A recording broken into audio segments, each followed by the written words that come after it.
Welcome to the Growth and Banter podcast. My name is Blake McCullough, CEO and founder of GMS Media Group, one of Australia's leading creative digital advertising agencies. This podcast is for any business owner or aspiring business owner looking to learn the insights and strategies to navigate today's complex digital landscape. Today, we're joined by Sasha Karabut from eCommerce Capital, and he's going to let you know the strategies in order if you want to start your e-commerce business in the next 90 days. There's heaps of gold nuggets I'm sure you'll enjoy. Welcome, Sasha. Thank you. I've got the privilege of seeing you twice in 2 days. Yes, unusual, isn't it? It is unusual. Back in Sydney on a scorching hot day, but in Queensland, I'm sure you get hotter days. I was going to say not in comparison to the Gold Coast. But yes, no, not at all. It's still pretty warm. But I want to jump into it and talk about how we first met, the evolution since then. But before we do, rewind the clock and. We got introduced by one of my former bosses, Greg Klopper, who also we had the privilege of seeing last night. Yeah. Hey, Greg, if you're listening. Going through what was quite a significant project for yourself and also for us with the Jordan Belfort tour of 2020, I believe it was. I think we engaged in 2019. Yeah. And, the sort of twists and turns that project sort of unfolded. Let's maybe touch on that and sort of walk through how we sort of went through that process of helping you on that tour. The pros and cons, the highs and lows, and the twists and turns, and everything in between. Well, I think that you guys kind of came in as like Superman, to be honest, because I kind of went over to Jordan, Jordan's mastermind, and spent like a weekend with him, outlaid a fair bit of cash to do that just because I was like, I wanted to improve and develop my sales skills. And I was like, I just learned and consumed a lot of his content. I really resonated with some of the key ways that he describes and articulates like sales methodologies. And so I was like, this seems like a good thing to do, right? And I had been speaking to my wife a lot beforehand, and I was like, I want to level up my circle. I want to get around bigger players, and then got this opportunity to do it. So I was like, you know what, let's do it. So I think it was about, 35 grand or something for the weekend. And I remember going there, and Jordan probably just saw it like young kid, massive ambition, huge ego, and easy opportunity to kind of pump a lot of wind into my sails with this idea of we're running this event together. So I remember being there at his house, and he was like, hey, I've got this idea, come here, kid, let me take you under my wing. I'm going to look after you. I'd love to run an event with you. We'll put you on the map. We'll blow you up. It'll be easy. It'll be massive. And I was like, oh my God. I'm like, this is it. This is going to be insane. The wolf himself. Right. and so we filmed all this content together over in the US, and came home, and I'm like, this is my ticket to stardom and to celebrity, paradise right? and freedom. Everything's going to be easy. And so, but at that time, I had business wise, just to set the scene, I had my automotive repair business, which was zero digital, no marketing, no, it was all face to face, door to door, being in person, repairing cars, moving around city to city, and doing that kind of a work. And I had just started an online kind of coaching business, because I had a lot of people asking me, how did you transform your life, and how did you go from a degenerate to making money and stuff. And so I had this little coaching program, and that was about it. That was the extent of my knowledge. I had one VA in the Philippines, and I just was like, okay, so now I'm going to do these 2 events with around about 2,500 people in 2 different cities.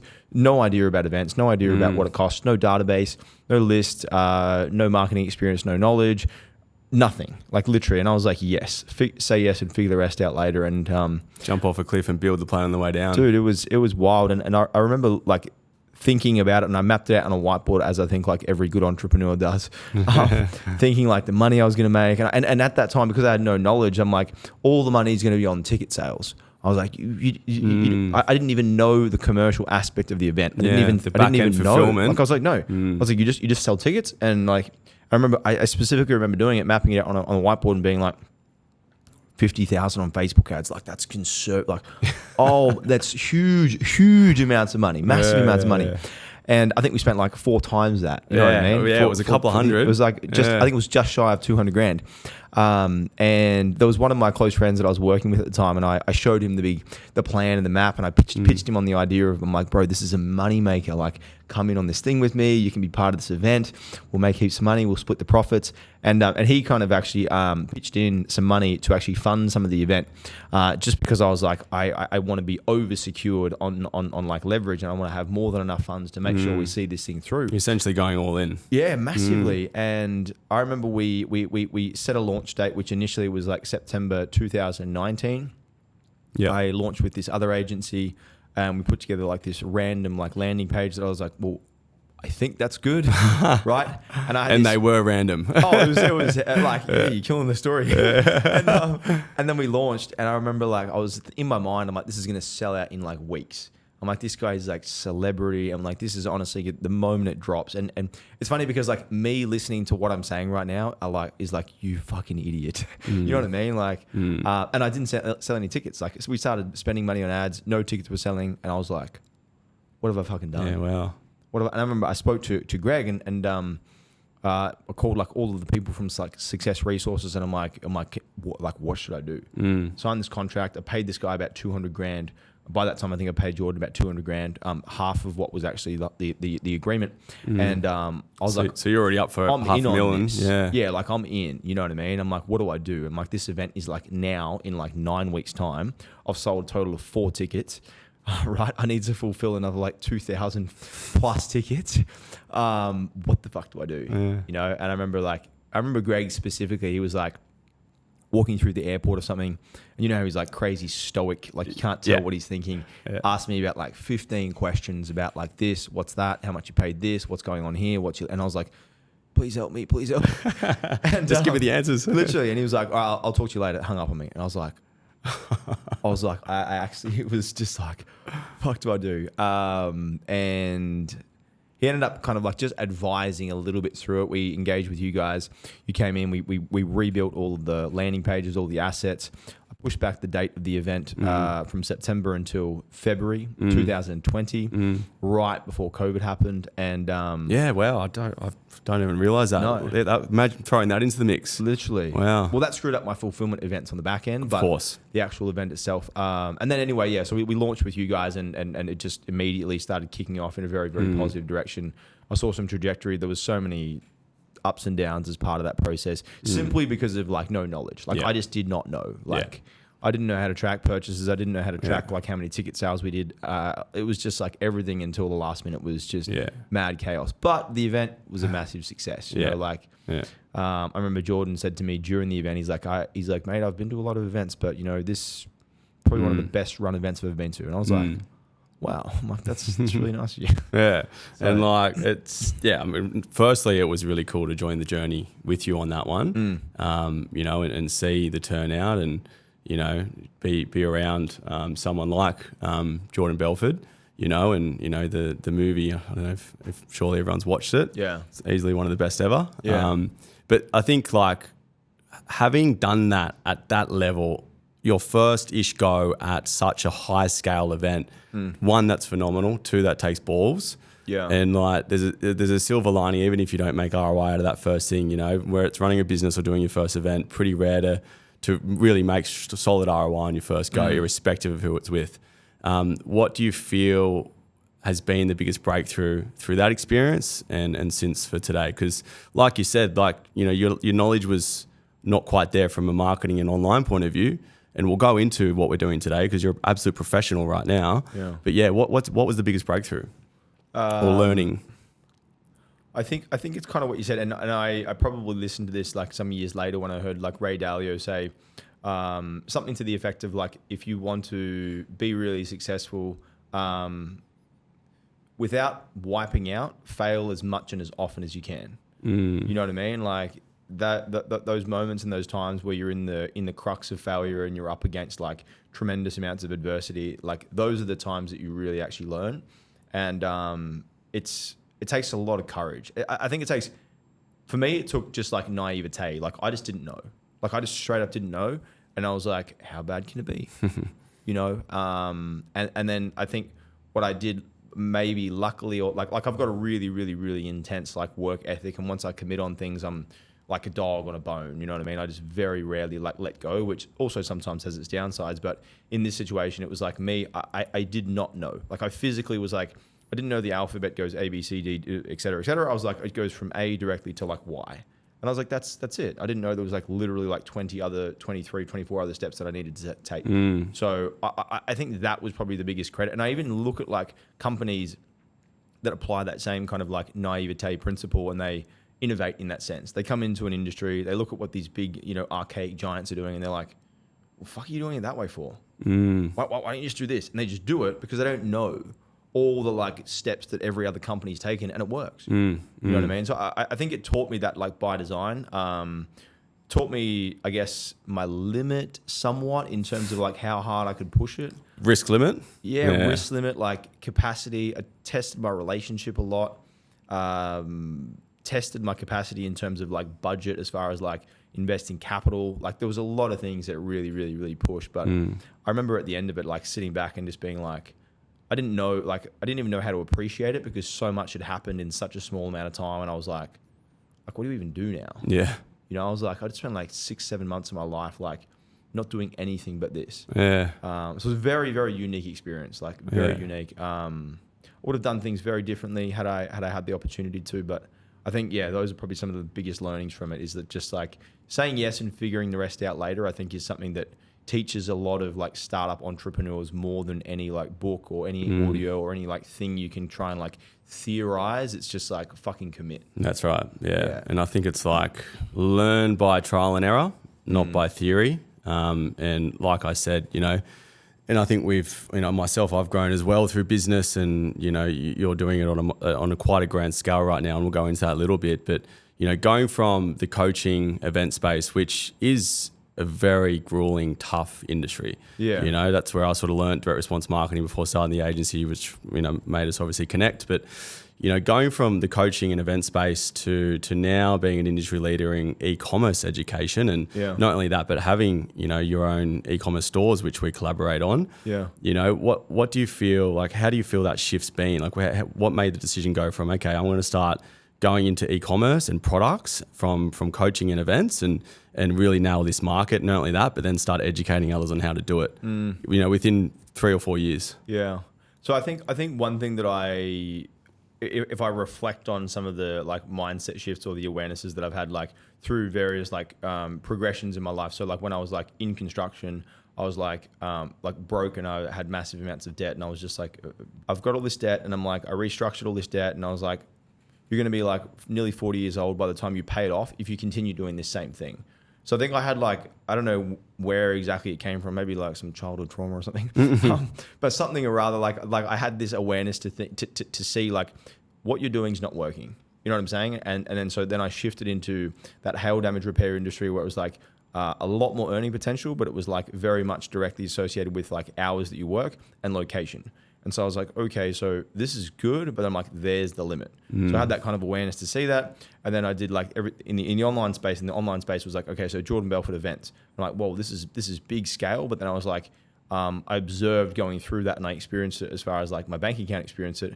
I was like, this is really, really, really intense. And I'm the one bearing all the risk the whole time for this like 1 to 2 day period where you potentially make it back. I'm like, this is probably a really intense type of gambling. Yeah, that's it. You put all this money in, you've got that day to make it back. It's high risk stuff. Super high risk. And so I didn't really like that. And then I was like, okay, I want more consistency. I want more stability. I want more predictability. And so it just gradually kind of shifted and evolved into what I'm doing now in terms of looking for a model or a design that was like, again, more predictable, more consistent.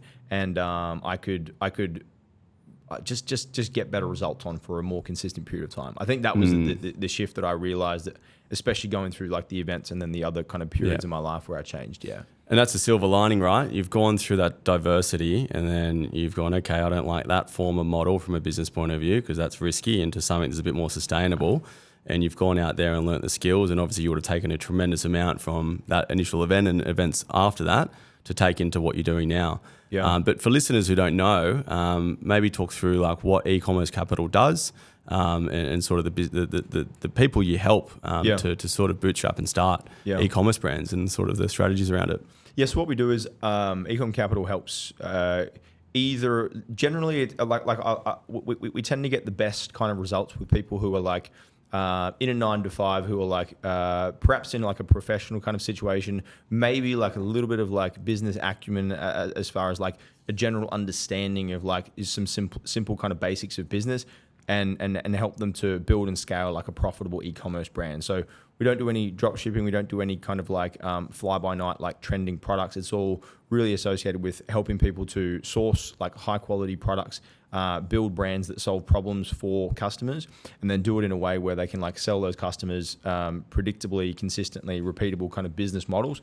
For them, creates lifestyle, creates freedom, creates like really, really good kind of brand equity for them as well. So that's in essence what we do. And I have a pretty awesome team now that are super aligned with the mission and vision, and we're kind of expanding Australia-wide as well as internationally. Just to, I think the space has copped it pretty hard in terms of all these like fake gurus that have sold you the drop shipping dream with their Lambos, etc. And so I hear it a lot, and we get it a lot through all of the people that come through, that they're just like, I love the transparency. I love what you guys do. Your team really freaking care. Like, you're in Australia, you're based down here. Like, you really give a shit, you know? And that's kind of the message that I want to get across to people, is that like, it's possible. And if you do it the right way, it is hard, but it's damn worth it. Yeah. You know? So, and you're getting a huge amount of traction with it. You know, you're getting a lot of customers sign on, and you're absolutely killing it from, you know, numbers point of view and everything. But talk us through the team evolution. I know we're sort of just discussing it, you know, yesterday, and I sort of always comes up in terms of like,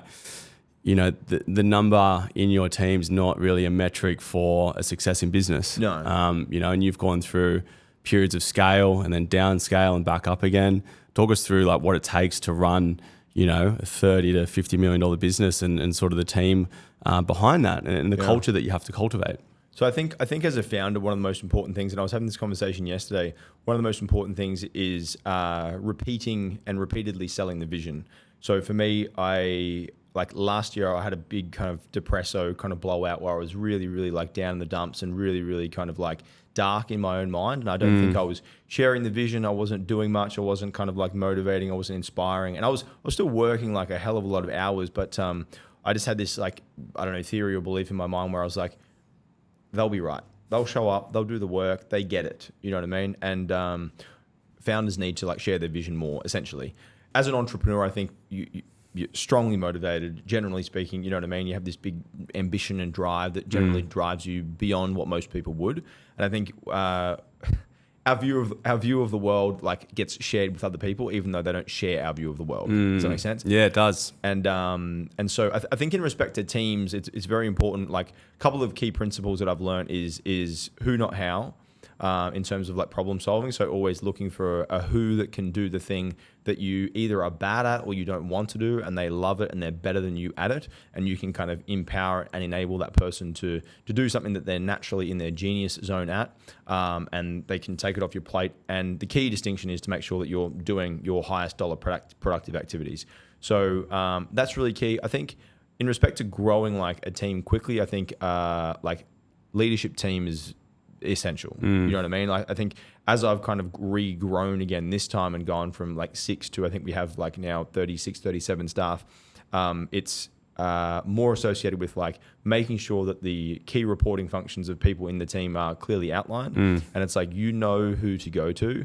And then my leaders are extremely empowered with me and my vision all the time. And they are transferring that down through their teams to make sure that everyone is associated with the type of energy, the type of vision, the type of mission that I'm putting out. Because if my leaders are empowered and they're kind of like, you know, feeling the energy and they're like, this is amazing, let's rock and roll, but they don't, you know, transfer that to their teams, then their teams get kind of, you know, disempowered and they feel unmotivated and they're kind of just like, you know, kicking the can down the road. So having that big kind of like mission, vision, like the principles within your organization, like what you stand for, who you are, and like what you're actually doing for clients, I think is really key. I think some fundamentals around like what the goal is of the company is really crucial. I think people forget the goal. And I think for the most part, like the goal in any company needs to be to make money. You know what I mean? If that's not the goal, then the company's not going to be there. And also, what is that end goal? What are we actually working towards? Yeah. So I think some of those key areas are important. And I think like it's really challenging because there's a massive ego to having a big team and having all these employees, and I've got a massive head count, and I'm like I did that, you know what I mean? I had like a big office, and we had, I don't know, I think it was like a $90,000 to $100,000 a month kind of payroll or something. And wow. I was just like, and I remember like stressing out about it and feeling like really important because of it. And I was like, it was as if it was a measurement of my success. And I was like, what? This doesn't do anything for you. You know what I mean? You're just accumulating cost. You're paying people that you don't even understand what they should, like, just mess. Yeah.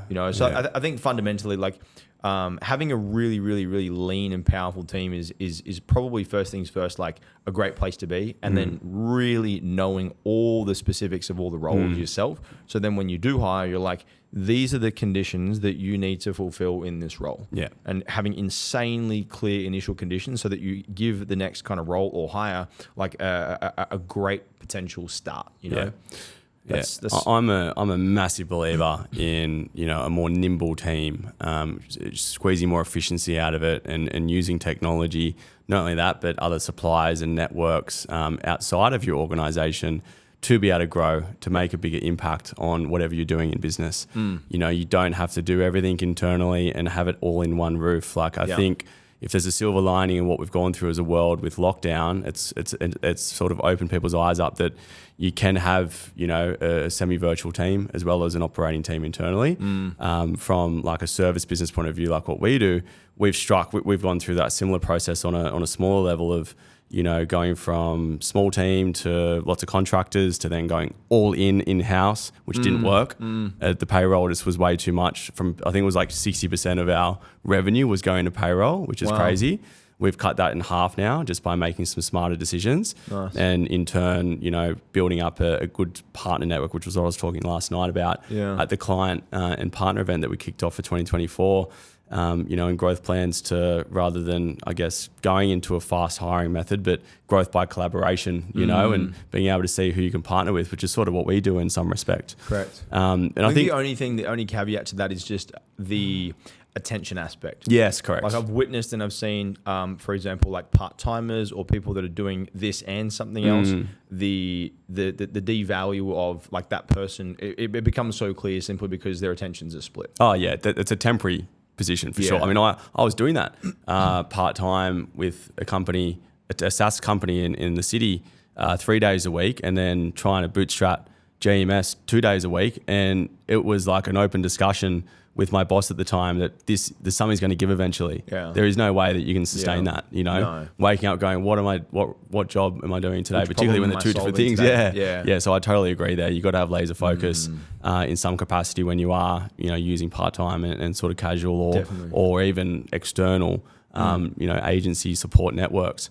But I think a big thing, why, your eCom's been successful, eCom Capital, and why maybe your team are believing in everything you're doing is that you're practicing what you preach as well. Yeah. You've got your own products now. One in particular that we're collaborating on is Oz Fishing Shirts. Yeah. You've probably got a few others there too. But yeah, maybe talk through, balancing eCom Capital, educating others how to build e-commerce brands, and then also managing your own products. Yeah. I mean, yeah, it's definitely challenging. And I think from the perspective of like, I was sharing with the team the other day, and similar to what I mentioned around like, I guess like trying to rebuild some of the sentiment in the market and recreate some of the messaging around these like e-com gurus that do nothing and they just sell a random program and make tons of profit, because that's generally speaking what you can do. And at the moment, like I'm just like investing so much into the right kind of people, the right kind of products, like technologies and softwares, because I really believe in like the long-term vision, and so I definitely could take an easier approach and just like, sell a program and help people with coaching. But I choose to have, like, we have 2 e-commerce brands internally that we own. And from a first principles, fundamentals perspective, having these brands and then being able to implement, execute constantly on these brands and then showcase directly to clients, like the value is immense. You know, it does bring with it so many more areas of complexity. It's running like 3 separate companies. They're all completely different. They all have complete different teams, like structures, finances, like every single aspect of them is very different. So it brings with it like a lot more, again, going back to the attention aspect, the stress of having the attention of like, okay, so this and then this and then this and then different days of the week is like that business and then this business. So it's super challenging. But I think what I've done recently is actually bring my wife on, who she's like portfolio lead now of both of the brands. And so I think going back to that who, not how principle, I recognize that, you know, having leadership, you know, over certain areas of you know, each of these companies is essential, you know, and having someone whose sole attention and sole focus is on that particular brand is going to give it the love that it needs. And I don't want it to be like the, you know, malnourished child in the corner of the room that's getting no attention, you know. So it's definitely challenging. I think at this point in time, the benefits far outweigh the additional like work and stress and pressure. And when I look at the long term of what I want to do, it is that. So it's the constant kind of like acquisition, growth and development of e-commerce brands, exiting of those brands, and then just the repetition of that. And then, you know, providing like, whether it's to investors or particular, maybe retail or sophisticated investors, these opportunities to access, you know, early stage brands, buy into them, work with, you know, an awesome company and an awesome team, and watch a new brand kind of flourish and come to life, and then exit and then realize, I don't know, 6, 7, 10, 15x on their money. Like, that's what I want to create. And so at the moment, like, that's what eCom Capital it is. And the team of people that I have at the moment are all just magnetized by that vision, which is pretty cool. And like, again, like one of my visions, or the way I think in how, you know, any entrepreneur should operate from a multi-business point of view. So long as I think they're interconnected in some sort of facet, you know, like I think if you're running, you know, a SaaS company, then you're running a cafe, then you've got, you know, another service business, like that would be, in my eyes, a bit of a head fuck. Yeah. You're doing dog walking as well. Yeah. And everything else in between on the weekends. But like I think Oz Fishing Shirts, you know, and your other product, you're able to not only cross-pollinate what's going on in that business, using it as a case study, you're, you know, obviously practicing what you preach. You're able to learn literally within that business to then bring back to your customers in eCom Capital, and it's so interconnected. And I think it's actually probably an important thing that, you know, you are doing that. Massive. Otherwise, you tunnel vision and you're sort of only looking at it from an industry point of view. And, you know, we try and at least get our hands in a few different pies as well when we're advising our clients, and we work within about 8 to 10 industries. And I sort of only work with industries that I've either got experience in or I've got a severe interest in, that we know we can get results. So I feel, you know, that product versus educating on the product goes hand in hand. Definitely. Yeah, no, I completely agree. And I think there's pretty strong crossover between the two. Like, we're doing a lot of info products for, you know, the brands at the moment to kind of increase profit margins and increase like the value proposition in the market as well. Obviously, like, you know, info products are great, but then if you can stack e-commerce and info together, there's like an even better kind of value prop there. So I think both of them, like you said, cross-pollinating, it just, introduces a different angle in the market. You become a little bit more valuable. Your point of difference increases. So yeah, I'm all about it. Yeah, absolutely. Yeah. So if someone was sitting here listening and, you know, they've got an idea, or maybe they just started out, because that is the majority of people, right? Majority of people they either have an idea, they don't execute. They've got an idea, they execute, but they fall short and give up. Like, it's probably 90% of people that get into business do that. Yeah. What, you know, knowing what you know now, what advice would you give someone if they're like wanting to create an e-commerce store, or at least build on their idea in the next 90 days?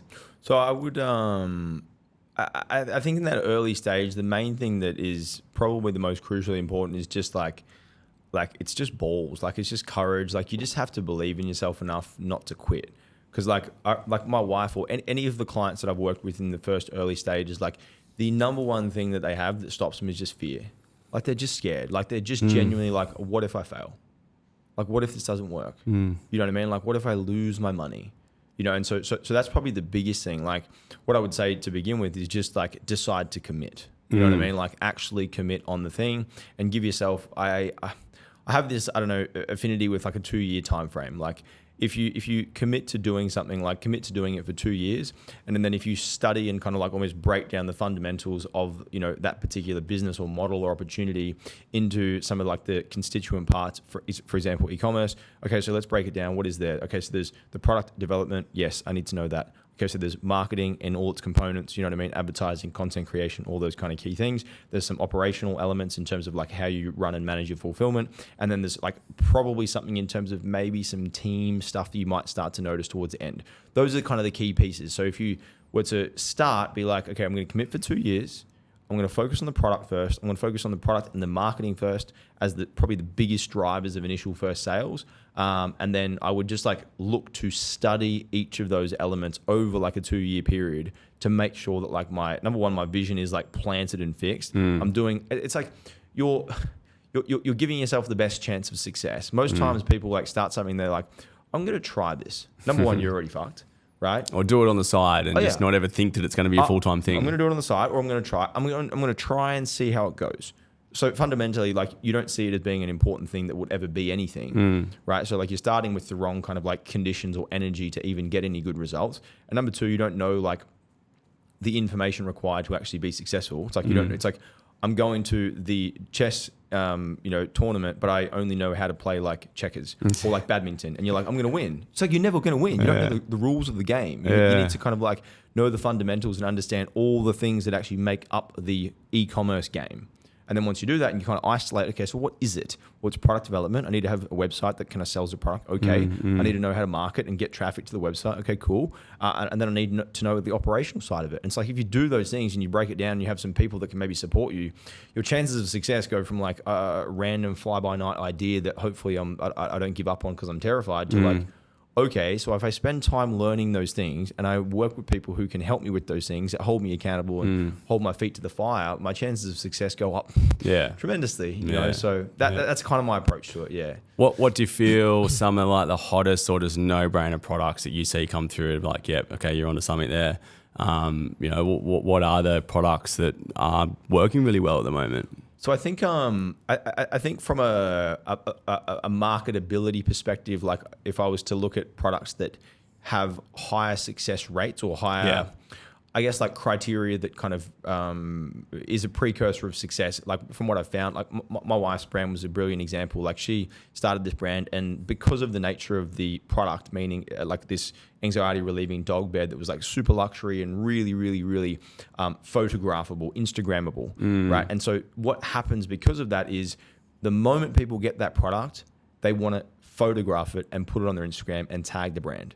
So by design, one of the biggest issues that most brands have today is what? Content, right? So it's like key. Yeah, absolutely key. If you have like this like massive war chest of customers that literally every single day between 20 and 50 of them are sharing photos, Instagram stories, tagging, like producing content for you, you take away like, oh man, like the percentage of like of like stress as far as like marketing goes reduces right down. So if you can find a product that creates, and I think the best way to do it is like look at the user purchase journey. Okay, so the person has just received the product. What are all the moments or the wow factor moments in that experience from them receiving the product, using the product, telling their friends about that product?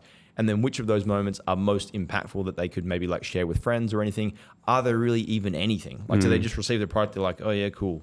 You know, I think the other one was like that Frank body. Yep. Right. And so like that was a similar thing in the sense that like everybody wanted to put that on their face and just post a photo in a video. Yeah. Like naked. Self-market. Like get Frankie, and it was like sexually dirt marketed, on your face. Right? Exactly. And it worked fantastically because it created that virality content effect. So if I was to start something over again, I mean, my Basu, the brand that I have as well, that has a little bit of that in the sense that it's such a powerful, impactful product, meaning girls use it and it removes their makeup with just water. And they don't expect it because they're like, even when I bought the brand, I remember like I first took the product out and I was like, this thing? You know what I mean? I'm like, wait, what? And then like, I don't wear makeup, right? And so like I wiped my face, I wet the cloth and I wiped my face and I had all this dirt just come off and I was like, I just showered. Yeah, how is this happening? You know, and I kept saying to my wife, I'm like, try it. You know, and she was like using the makeup wipes and she's like, I don't need that crap. She's like, I've seen those before. They don't really work. And she ran out of makeup wipes. And then so she's like, where is that thing? I'll use it. Took it out of the bag, wet it. And she was like, wait, what? Yeah, wow. And she's been hooked ever since. Yeah. And it's the same impression that like when girls use that product, like they are like, it's gone.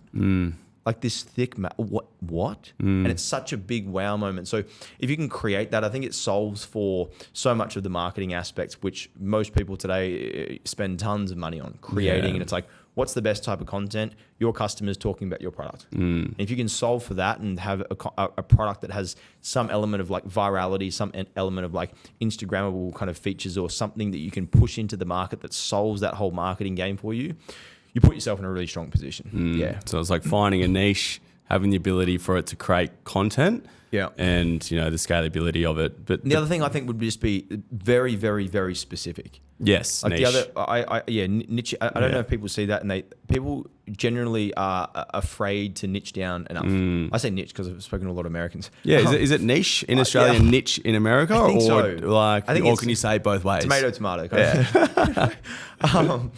And one of my clients, Tom, like he started this like broad, high level like pet brand, and I'm like, we need to niche down, right? And he's like, oh, narrow down. Yeah, get very narrow.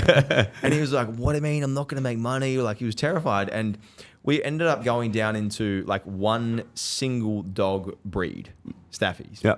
Right, and he was like terrified. He was, that's amazing. I want to get him on a podcast. I think it's a credible example. Yeah, and like we went from like struggling to make sales and like broad marketing to all these people to selling. I think he does over $300,000 a month now, selling like just Staffy products. The amount of people I tell that story to as well, just as an example of how going broad can miss the market, and then how within that same industry, going more narrow or niche can absolutely explode your business. That's probably key. Yeah, very, very, very good examples. Yeah. So aside from obviously what people should be looking for, what are some of the red flags?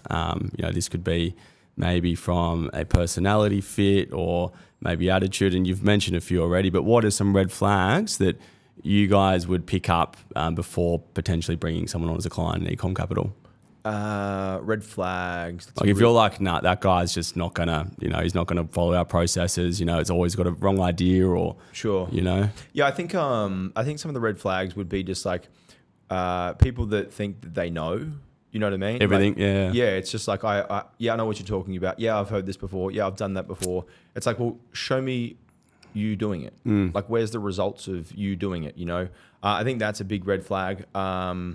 I think that's probably one of the biggest ones. Second to that is, I would say, if I was to look at the converse to that and look at people who are tremendously successful, the main like attribute that I've found that kind of really, really dictates someone's success with working with my company is commitment. And it's like this, it's like almost like this resolve that they have, that they're just like, I'm committed to this, and I just believe that I'm going to create an insanely high quality product that really solves a problem for a particular person, and they're just willing to just consistently chip away at it. Yeah, that's one of the biggest things. I think people that have short-term kind of mindsets. We really work with people to help with that a lot, but short-term mindsets, kind of get-rich-quick mentality, like, absolutely not. Yeah, no. It's probably a big red flag. But yes, those are probably some of the areas that I want to push back on. I agree. We get some people that, again, just think they've got this amazing idea and they've literally got nothing in place. They think they're going to change the world. Yeah.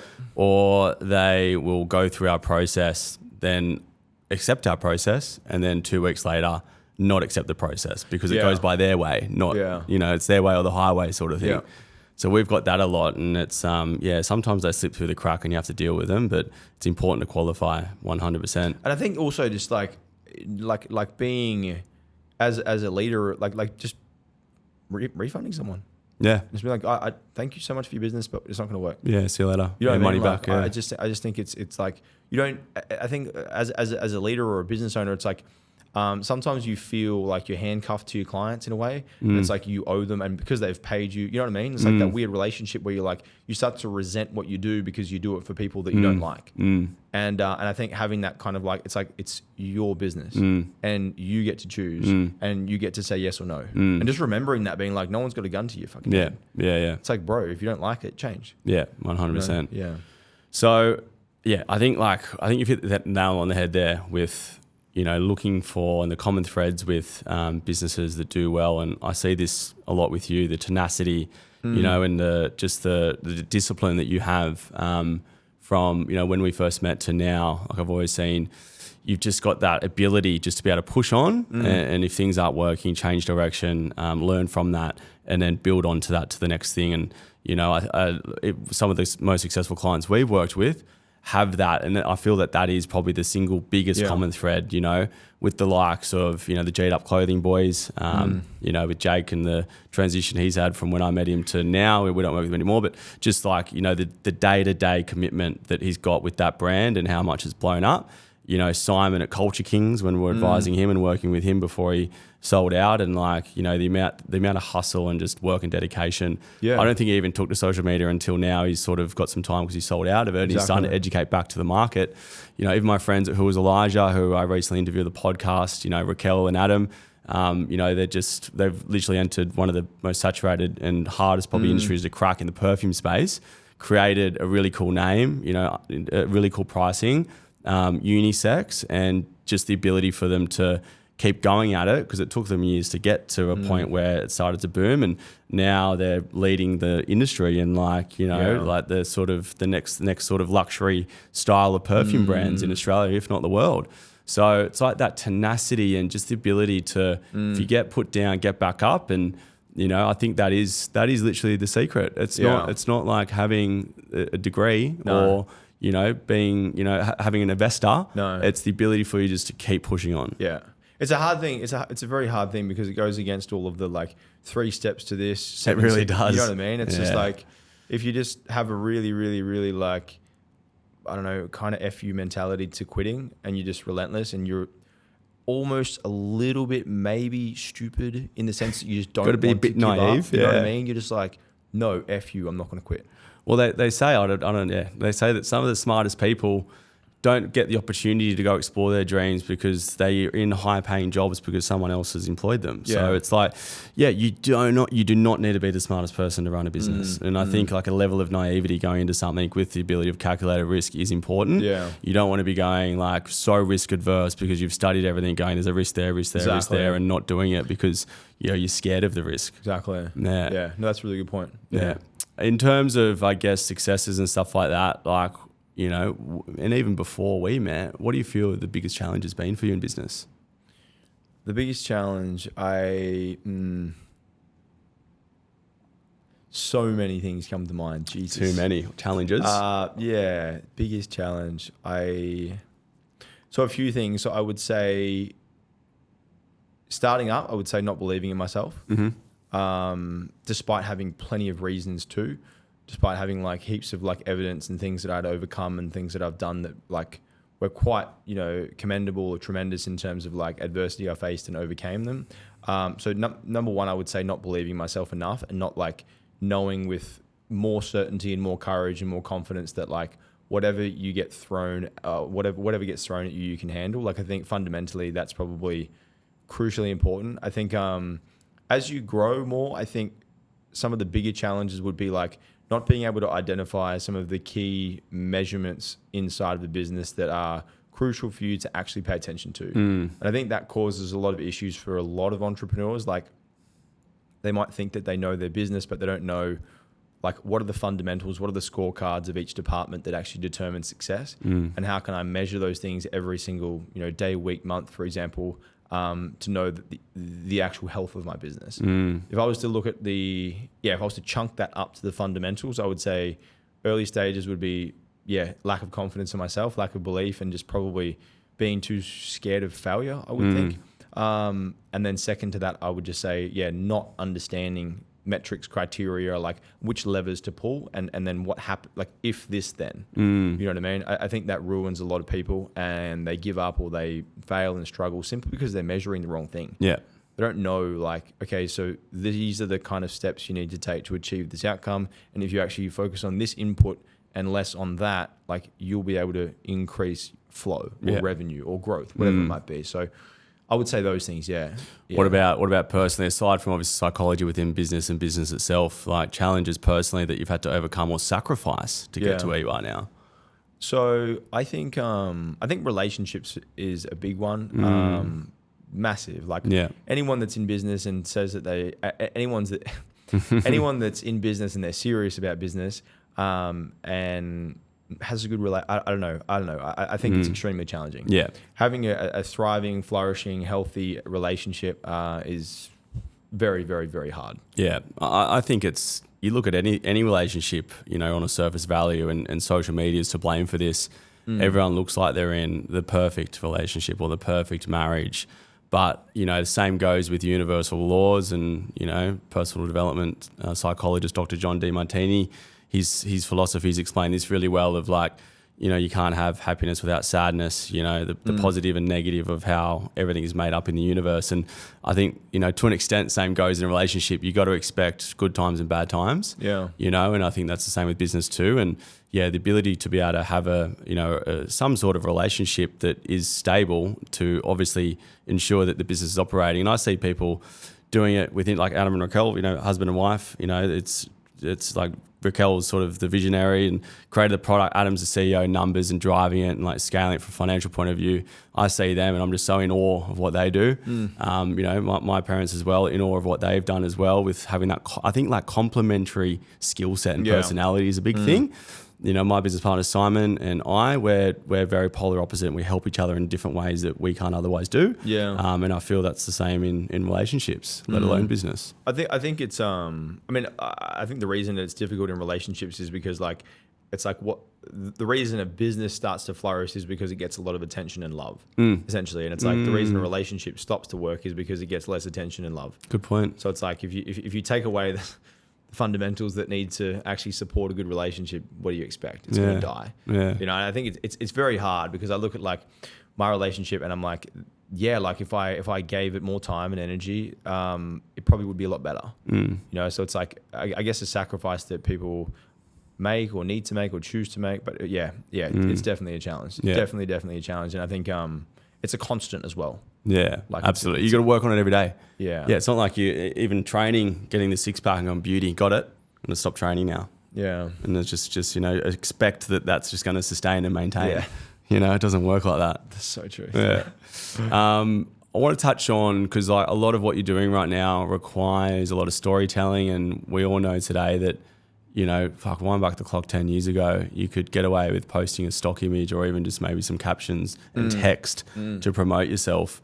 Now the complexity of it with, animation, UGC, TikTok, Reels, the cameras, we've got walking videographers in our pocket. Actually, yeah. And, the competition and the ability, the need for brands to be able to, have that support to be able to pump out creative. Again, going back on the Who Was the Largest story, they painted it really well in that like they don't look at creative as like a chore. They document what they do and use that for content. Yeah. But I guess like through eCom with your clients and Oz Fishing Shirt with what we're doing, done a little bit of creative work on that together. Like what do you feel is the key secrets or at least the key strategies to consistently get the content out? And I know you do a lot yourself with your teachings, but how do you sustain all that across several businesses? Systems. I think that's the only way. That's the only way to do it. Like I think if you engineer a system that supports the goal, you'll be much more likely to consistently kind of produce what's required to achieve the goal. Like I think if you and then I think it's like it depends on where you are. You know what I mean? If it's like you and your one-man band and you're just like running your e-commerce business or whatever business you have by yourself, like generally it's going to be a little bit more challenging. But like I think having some kind of like system in place for the requirements of content, the requirements of like new creative that the business demands, and then organizing and setting up some form of system, whether it's just like 1 day per week and you organize and you set your schedule straight in terms of like how many content pieces you're going to produce or source or get UGC create, whatever you do, it's like there needs to be some kind of plan, and one thing that I found a lot of benefit in doing is doing the hardest, most valuable things like between the hours, for me, this is just what works, between the hours of like 4 a.m. and like 9 a.m. Like I'll just get, and whether it's like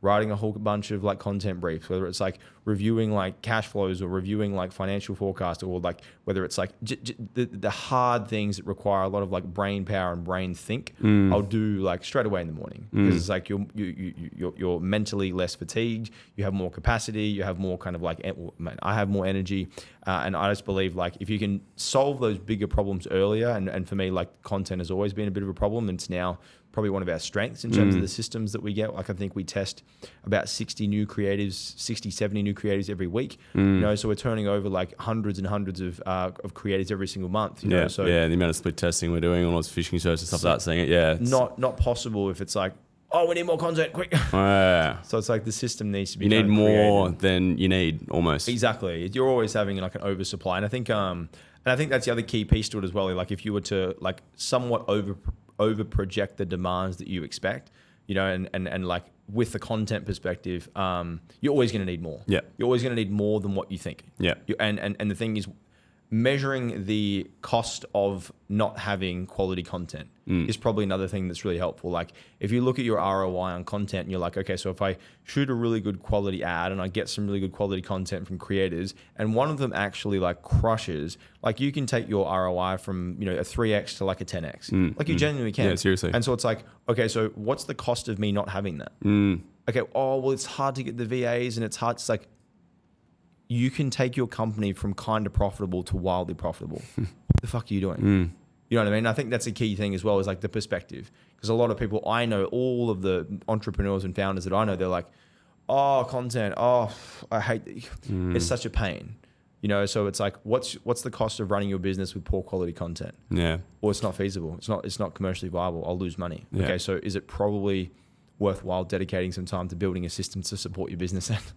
And that's what they say. It's like there's only so much talent can grow a business without the systems and operations there. So that's like the talent doesn't grow the business. The systems and operations are there for the talent to then grow the business through the systems and operations, Yeah. You can't just expect to hire skilled people and go, you guys do your thing, you know what you're doing, without there being systems to automate and scale the business. It's just simply not possible.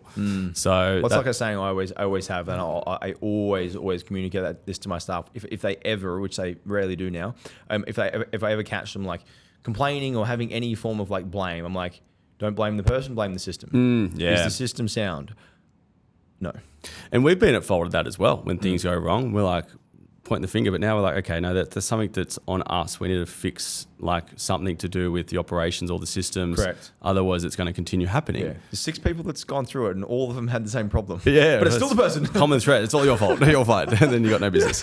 But no, 100%. It's you got to have the right, and you got to update them too. I think like it's a hard job, man. Like to be able to build such a system. That system's then going to outgrow if you go from 5 to 10 to 20 people. Yeah. And you've gone from that to 60 at one point or even more. Yeah. So that requires very different systems, very different. I think it's processes. more frustrating updating them than it is building them. Oh yeah, 100%. Like I'll sit there and I'm like, this is perfect, and then tomorrow I'm like, oh, this is redundant. It's like, I always think of business, let alone what industry you're in, as a bottomless pit. You just can continue working on it, and it's never going to feel finished. No, but that's why it's so good though, because I think about I was at my MMA coach, because I do MMA twice a week, and we walked in there and he talked about something about gambling, and he's like, do you gamble? And I'm like, I kind of do, but just in business, right? But I'm like, it's very different, because like with business, you definitely are gambling. You're taking bets on everything and anything that you do, but like there's a compounding kind of skill set that allows your bets to become more and more higher win probability. Yeah.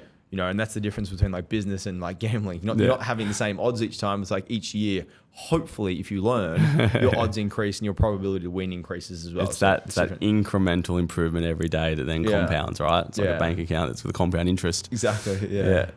Look, aside from the challenges, both personally and in business, what do you feel has been the biggest win? Because in business, when it goes great, there's no better feeling. When you have a great day or a great week and you just, the revenue's gone through the roof or whatever it is, but like, it's adrenaline rush. And I think that's what us business owners and entrepreneurs thrive off, it's like the drug.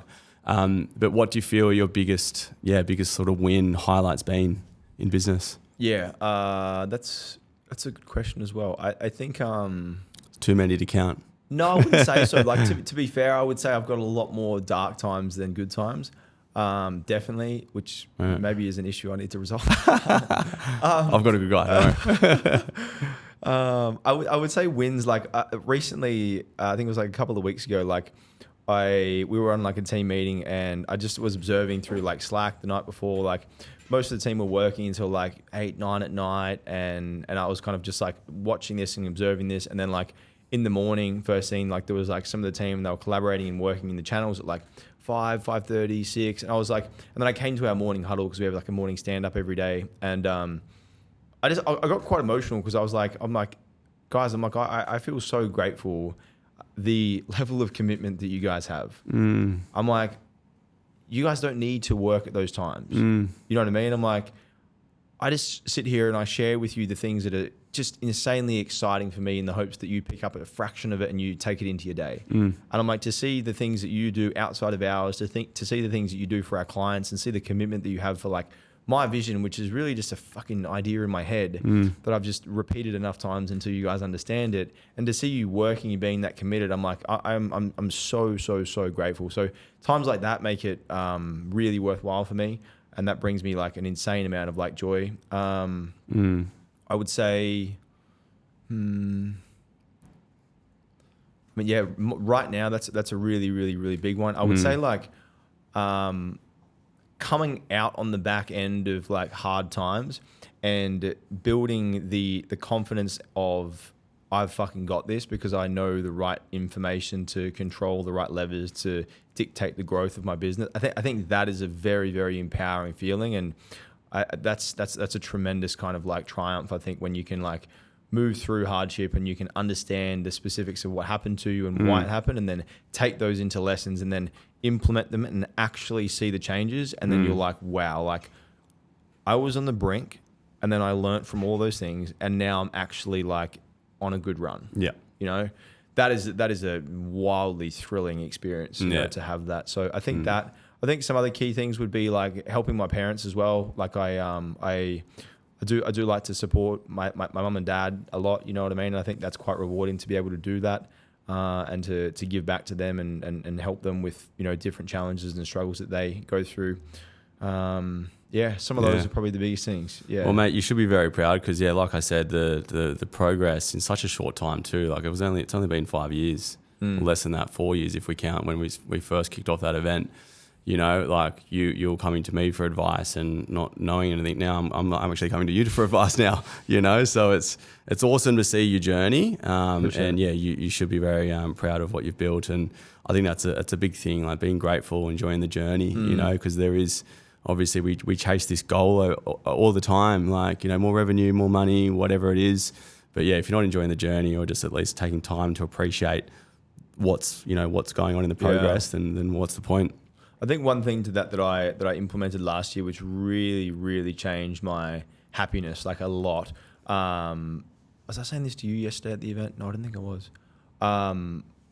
Started last year, I was like super negative and super like depressed. And there was like a period where I read a particular book, and I'll share the book in a minute. And after that, I started doing this like really seemingly insignificant exercise that was just like at the end of each day, I'd do a couple of things. And I remember specifically around about like 3 or so months after doing that for a little while, my wife was like, "How's everyone on your team?" And I was like, "Oh, they're good," you know. And she's like, I was like, "Why?" And she's like, you stopped complaining about them. And I was like, really? I'm like, and she's like, you used to complain about them like just about every day. Yeah. You know, you'd come to the end of the day and you just talk about this person, they don't know what they're doing, this person, they suck at this person, that. And you would be so negative. And so I read this book, it's called The Gap and the Gain by Dan Sullivan and Benjamin Hardy. And it's such a simple thing, but it's just like if you always measure backwards based on nothing else but you and your own progress, and don't look at the successes or measurements of anyone else around you, because you don't know what they're doing, you don't know like what they did to get there, and you don't know like at which stage they are at, so it's completely irrelevant, you know what I mean? And you write down 3 wins at the end of each day.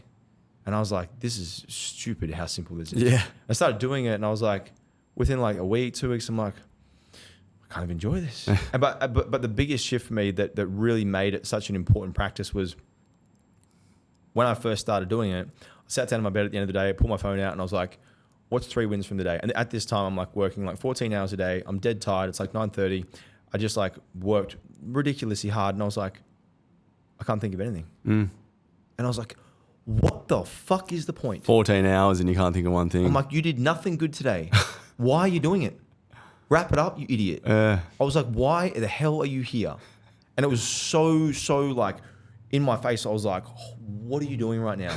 This is absolutely stupidity. And so like getting into that habit again for me was like huge, because I was like, that's a win. Seeing that tomorrow, doing this is a win. That's a win right there. Yep. And it sets your perspective around, like you because you are focusing on the evening of like, these are wins, your reticular activating system goes into search mode the next day for wins that could be made as a list at the end of the day. So it's insanely powerful. Like that simple exercise, I reckon, like created so much change in me. I've got to buy that book. So Gap in the Game, it's called? Gap in the Gain. Gap in the Gain. Okay. Well, if I forget, send me the link. I'll follow up that on. But yeah, I mean, making your bag and eating breakfast before you leave the home, that's a win, surely, you know? Yeah. Some people probably don't even do that. Yeah. Yeah, I guess. Got to celebrate the small wins. Perspective, right? Yeah. I mean, like people are on different journeys, right? So I think, you know, if anyone's listening and you're wanting to get into business, there's still the ability to celebrate wins in ordinary ways that might be otherwise very hard for other people to do. And some people don't have a roof over their head, so like being able to actually make your bed is a privilege. Exactly. So it's like don't compare yourself to others. Other people's wins are very different to your wins, and you don't know what is on the other side of that as well. And I think that's a big issue that I feel myself victim of these days, and it's pretty evident again with social media being the catalyst for this. But yeah, don't compare other people's wins to your wins. Yeah, and same goes for losses, and not that we're probably going to see them because no one posts losses that much on social media. And the hard thing is that you actually know that everything's bullshit. It is. Like you look on social media and you're like, all right, so people, like, they're only posting the good stuff, and you know it, but you still measure yourself based on it. That's like can't help it. Thing, you know what I mean? You're like, oh, but that person has it. And you know it's a lie, and you know it's fake, and you're like, wow.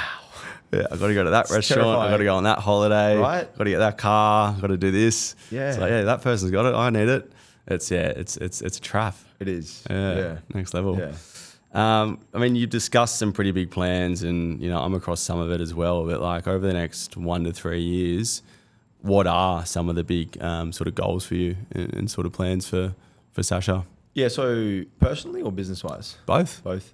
So I want to have a family in the next couple of years. I think that's probably the biggest change that will have the biggest impact on myself, my life. So how old are you now? 32. 32, yeah. I'm 34, so that's in my thought process too. Yeah, so I think that's a big thing. Like my wife and I have spoken about it for a while, and I feel like it's challenging because like I feel like the more deeper and the more ingrained you get into business, the more challenging it becomes. You know what I mean? You have so many things, you have so many responsibilities, requirements, and I guess like obligations that make it more and more challenging and more of like a I'll do it later kind of thing. So we've kind of discussed it, and I think in the next couple of years, likely have a family and start a family, which I think will be interesting.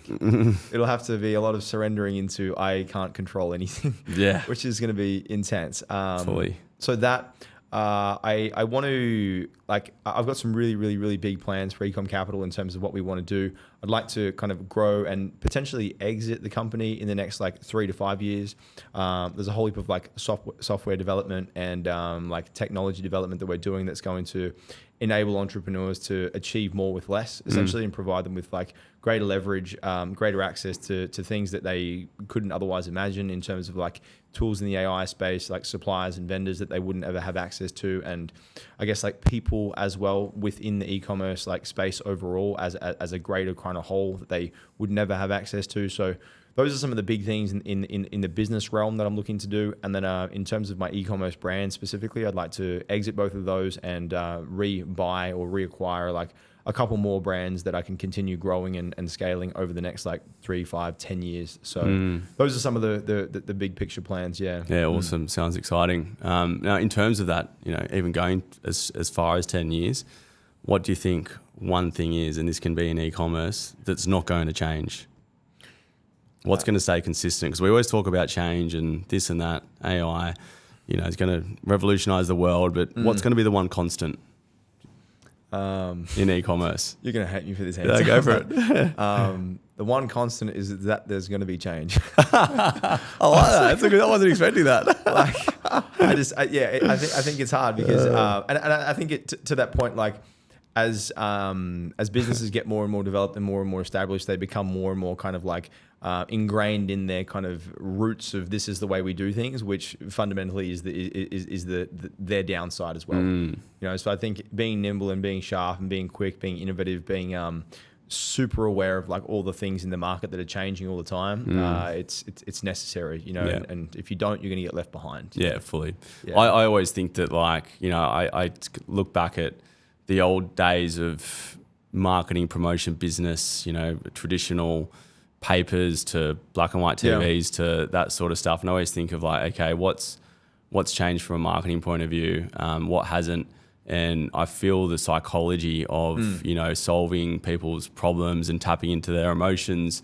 And I reckon if you looked at advertisements from, I don't know, 60, when's been the first advertisement? I'm sure there's some out there 100 years ago. Yeah. If you have a look at those to now, from a copy point of view, you know, I reckon that there'd be some element of like similar psychology there in human behavior to say that, you know, people are looking to get their problem solved. And as a product, you need to be able to tap into that emotion to be able to solve it for them. It's very true. Yeah. I think from a first principles perspective, I'd say, definitely solving people's problems. And the copy, like if you look at the OGs, Eugene Schwartz, like kind of advertising, and you're like, wow, like that still works on me now. You know what I mean? Like it works, even though it's displayed on paper and not like some visual digital ad. Maybe that's very true. Maybe we'll do a 360 and things will start getting printed again. Just black and white, you know? Imagine that. Just go back to a simple life, please. Okay, now that there's going to be a lot of change, what do you think is the biggest change that's going to happen, you know, within sort of the digital product land world? I think, be stupid not to kind of like think about the changes that are going to occur with AI. Like, I think with the Apple Vision goggles, what they're doing with those, like the advertising inside of those things. That thing looks nuts. Trying to get into so that, cool. Get into people's heads and like try and plant ads inside of like their own little digital world. Like, I reckon that is something that's intense. I think it's that Ready Player One movie. You've watched that? Yeah, like that. It's happening already. Like it's right now. Yeah. That, and I think the other kind of like shift I'm looking at is also how to inside of like GPT or any of the other AI kind of like platforms, how to rank or how to like provide kind of indexing as far as the information that's getting presented to users. Like, how do I actually inside of there where, you know, GPT is saying like, you know, tell me what the best kind of restaurant is in my area, tell me this, tell me that. How do I get inside of that and actually index as far as like search to control that? Because I suspect as it evolves more and more and more, there'll be more kind of like personalization with the AI, as in the AI will know the human, right? They'll know like what you like, what you don't like, and therefore like we will likely start to utilize that more than potentially like the Googles and stuff, because it's like it knows me more, it knows what I want, knows what I doesn't want. Can you find me this? Can you search for me that? Can you do this for me? And so being able to like understand that potentially and get in front of that and like advertise and utilize like those channels to sell people stuff inside of their AI little world, I think that's like something that I'm like, that's going to be fun. Yeah, it's scary, but yeah, everyone needs to at least understand it in some format. You know, like it's going to be something that we can't deny and or control potentially. Exactly. You know, exactly. Yeah. So look, running businesses, relationships, potentially having a family, like what's some of the, and I think like having co-curricular activities outside of work is important. It sort of, it goes hand in hand with business as well, and whether you know working for someone or not. What's some of the things you get up to on the weekend? Hobbies? What keeps you fit and healthy?